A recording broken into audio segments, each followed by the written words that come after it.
Hey, it's been a while.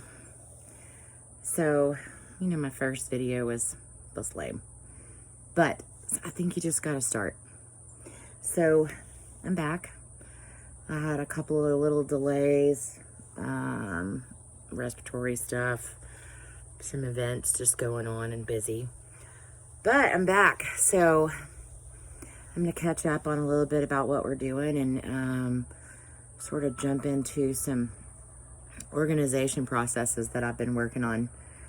Last year when garden season started, we were, Chris and I were both working full time, and it got crazy. Like we could barely pick the vegetables. And listen, this is not a complaint, because thank you, Jesus, that we had a great garden. I mean, really. Was it as well as what I wanted it to be? No, but when I look back and think how overwhelmed I was, it was way better than I could have handled, or that I did handle. So I took a lot of tomatoes and put them in the freezer, a lot of peppers in the freezer, because I just didn't have time to do. Like I would research while I was working. I would research and watch videos and, what do I do with all these tomatoes, and what do I do with this? But finding the time to do it once I got home, or the energy even, was just almost impossible. So having been off since September, there's sort of an undoing that's going on in our house. And I don't know if you can relate to that, but you just sort of, things pile up. And this can happen in any instance. It can be, laundry piles up. It could be dishes pile up. It could be, but typically it's not a food source that piles up, or not in my experience until this last year. And this year it was a food source. And I thought, I put so much time and energy into this garden, I can't just let this stuff die off and just waste it. So we would cook things when we could, and, go out and, the next day we had zucchini, and we had a great zucchini and squash season. It was short, but we had it. So this year I'll be doing succession planting with that, by the way, and we'll talk about that a little bit more later on. But that may be the only way to beat the squash bugs. So anyway, we had a great season, and so I would, cut them up, and we cook them for dinner the next night, or sometimes the same night. And I did some freezer bags, or some vacuum sealing, and froze some zucchini and squash. And but there's so many other things that you can do. So as we go through our process of learning how to be more self-sufficient and self-reliant on our food sources, I hope that you are starting to look at some of that stuff too. As a nation, we should just do that. And in the last 6 months, it's been undoing some things that happened out of our circumstances, where things got piled up. Years of sort of building a stash of things that were only important for the stasher, and then figuring out how to sort through that stuff. So that's really what I guess I'll title this video, is undoing. The undoing, because that's what's happening with us right now, is we are undoing some of the things that were burying us. My goal is to get this done pre-garden season, so that we don't run into the same events this year coming that we did this past season, like not having a plan to put things. What do you do with all the tomatoes when you don't have time to can them, and you're busy, and you're working, and work's demanding, and your family needs you, and just things like just life in general. So this year was, I just take every year as a learning time. And I'm grateful that I've been able to do that, because it's easy to get very overwhelmed and feel defeated in your purpose. And so we've spent the last a few nights, I guess, over the last week and a half, just talking about what the 2022 plan looks like for the Total Rec Ranch. We call it that because it was a little bit of a disarray when we got here. And that in itself is a whole nother topic and a whole nother source of energy that we have to exert into the ranch. So, you know, I just want to share a couple things. So I had to go get, we did a lot of canning, way more than we even planned on doing, okay, in 2020. And then some early this year, we did some canning. But the rest of the season was really just like shoving things in the freezer or using the dehydrator or, you know, the food saver, not a lot of canning, you know, pressure canning and stuff. So we didn't have room to put all these cans. We live, I mean, the house is 100 years old. The pantry is no bigger than a broom closet, and you run out of space. And then what do? So I had cans like tucked underneath tables and slid underneath the bed. And so my first few weeks off work were spent purchasing shelving units. Whether they're temporary or permanent, I don't know, but they were immediate needed, and no time to build it and no energy to do that at that point either. And the price of wood was ridiculous. So I bought several shelving units. I started out in my kitchen, bought a spice rack, because when you start canning, you end up with all these spices and no place to put them either. So everything is spatial when you're looking at organization. So if you don't have the space to put it in, then it begins to pile up somewhere, which is another burial process that you have to go through, and then an undoing. So bought a spice rack that hangs on the wall. We decided there's no space to go anyplace else right now without a complete remodel, which we're not ready to do. So this looked more like, let's use the wall space. Let's go up. So we bought the shelving units. We bought the spice rack. We bought a couple more shelving units for another room. And then we were able to clear out the pantry and then put our food source on these shelves. And then use the pantry for day-to-day things like flour and sugar and all the other things that you need, your spices that you use, or your sauces or whatever. So that's my undoing. And I don't know, like, it's still a process, and I get one thing done and then I'm like, oh, I could add this, or oh, I could add this, or oh, I should probably add this. And so it's been an ongoing process. I think just trying to undo the layers and layers and layers of barriers that get in your way when you're trying to create something new for yourself or change your entire lifestyle, which is what we've done. We basically do not eat out. Now, we may occasionally eat a lunch out or a breakfast out if we're either one of us, whether we're together or not. But we do a lot more cooking from home. I mean, we put a cow in the freezer. Why are we eating out? We put pigs in the freezer. Those are long gone, but we put venison in the freezer. I stocked up on chicken, put that in the freezer. And so now we're going into the next season, and we have all this stuff for a year that we've accumulated or added or barely eaten from. And we gave a lot away to friends and family, just to say, hey, we love you, and if you need this, I got it. And just because we didn't have room for it, and no way could two people eat all of that. And that's why we're doing this too. It's not just for us, it's for our friends and family as well. But anyway, I just wanted to pop on here and say we're going to continue to go forward, and the videos are going to get better and better. And some of it's just going to be chatting like this, and some of it will be much more digging in. I'm working on my camera project and the tools that I need to do that, to be able to get out and about a little more on the property and show you some things that we're doing. But right now the focus has been inside the house, just making livable spaces, making usable spaces out of basically a box. Like there's no design. There's no one that says to you, if you're going to homestead or you're going to pressure can and you're going to store your food and stock your shelves, this is what you should have. I think it's individual, because everybody's house is different. Everybody's space is different. Everybody's money situation is different.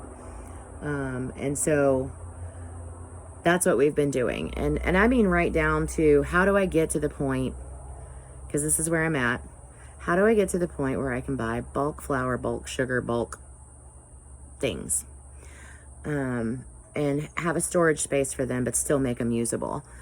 So my first step in that was starting with a 10-pound bag of sugar and buying those big square containers, and I'll show those to you. We'll do a somewhat of a, I'll show you some of the things that I've done. It won't be today, but I'll make a video of that, and I need my camera for that though, so I can pause and stop and move and make it make sense for editing. I can't edit on my phone, but just know that I am still here, and I'm looking forward to sharing some of the things that we're doing, so that multiple people can do this. Anybody can do this in any space. If you live in an apartment, grow a plant, grow a tomato plant. If you have a balcony, if you don't have a balcony, what do you do? Maybe to go to the farmer's market, buy your fresh foods, can them up, even if it's small batches at a time. Just doing some things that make you more independent from the societal norm, which is becoming quickly a weird norm. It's not the same. I can't find Nilla wafers. I can't find them around me to pick up at a store. Now, did I go in the store? No. I try not to do that. I'm not good at that. I find that I save much more money by ordering online and picking up. But they're not available. Like graham cracker crumbs I wanted for a dessert I was going to do for Christmas. And nope, can't get those. That's a 3-day shipping, and it's coming from somewhere else. And I'm just like, what is happening in our world? Like, I know that you see this, and it doesn't matter. I'm not saying you should be a conspiracy theorist. I'm not a conspiracy theorist. I'm a it's in your face, pay attention theorist. That there are some things going on that are just different in our world. So going back to, I'll give you some tips. So I just kind of in 2020, when the pandemic hit, and again, not out of panic, but out of necessity, we don't live close to a grocery store. So when I started buying things to put in my house, I tried to buy the things that you run out of, like sauces and spices and seasonings and baking goods, like things to bake with. Some chicken. We were good with beef. We had that, and so some, just putting some meat in the freezer that's different than beef, so you don't get sick of it. But also, how could I continue that process beyond the pandemic? Because that made me kind of say, this is a real factor that could become a trend in our world. So, and I feel like it is. I feel like that was a good call. I don't hoard things. I don't overdo, but over the course of a couple of months, I started adding things to my supply list when I would go to the grocery store. It wasn't just, what am I going to buy for this week's groceries?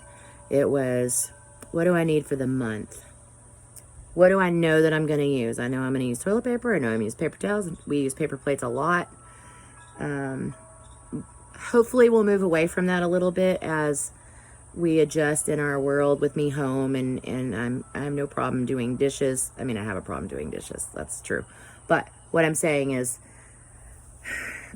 hopefully we could move away from that. And, but those kind of things, medications, before cold and flu season came on, I just made a trip to the dollar store and picked up 2 of everything, 2 ibuprofen, 2 Tylenol, 2 NyQuil, 2 Dayquil, 2 vitamins, 2 of everything. And I created a space for it, in my organization. Now, over the course from 2021, like December, or 2020 December to September, I was just buying the things and shoving it in a closet or putting it somewhere with some organization, but nobody would understand it except for me. Like, hey, I know where I shoved that. That's that kind of organization. And so that's my undoing, is undoing what I did do and making it purposeful. So don't lose sight of the goal. Everything's a process, and sometimes to get to the processing, you have to process other things. And that's what I'm learning about our space that we live in, making it workable, making it usable. Visiting other places, other people's houses, I think, gosh, they're so organized. Are they? Or do they not can? And do they not have this excess stuff because they don't have the space for it, so they don't get it? Well, we've been making spaces because I think it's important. I have a fairly large family. We have 7 grandkids, 6 adult children with the spouses, and they're trying to work and take care of their lives too, and they can't necessarily be in the place that I'm in right now. So some of what I do for them. I just want to tell you that one of the things that I told the girls I would do for their families this year is stock their shelves a little bit. And so I've been working over the last couple months, just kind of adding things to a basket, so to speak, for them. Let me put this in here. This would be something cool. I would like to have this on my shelf all the time. If I use it regularly, you can't incorporate something that's inconvenient into your life. So when I started looking at herbal medicines more, what do these herbs do? I'm just gonna throw cinnamon out. Cinnamon is an anti-inflammatory. My sister puts it in her coffee every morning. I said to her, that's an anti-inflammatory. Like, you're doing that every day, and it's good for you. It's got a lot of great health benefits. But it's hard to do that when it's not convenient. And one of the things I noticed when I was visiting with her yesterday is she has a little lazy Susan on her island, and there's a little thing of cinnamon sitting on her island. I said, why do you have cinnamon out here with all your, Christmas decor? She goes, I use it every day. So I just put it there. And it's cinnamon. That's Christmassy. Anyway, it works. But trying to incorporate the things that you want to do every day into your life, that's what's important, and that's how you move through the process. At least I do. I would love to hear some of yours, and you leave in the comments what your organization looks like. We can start an organization challenge. What do you need to organize? I need to organize my back room to get it ready to make into a laundry room. That's a big process, y'all. Like, I'm not even going to show you. It's that one of those spaces that will be off camera for a while. You will see my clutter. You will see my space is full. But that won't be the space for now. That one, I think you have to have a space where you just tuck everything away and you go, this is off limits to people other than me. I don't even want to look at it. So anyway, let's journey forward. Let's move forward and look at 2022 and how can we be more self-sufficient, self-sustaining. How can we be more prepared? I love saying, hey, let's do this for dinner, and I have everything that I need on the shelf or in the freezer. That makes it so much easier for me to be able to prepare a fresh meal. And let's just face it, we're not getting healthy stuff out there. Restaurants, as yummy as they are not in business for our health. They're in business to make money. And so they make this stuff that's fabulous, although it may not be that good for us. I'm learning how to do things at home. Simple things. Make my own herbal teas.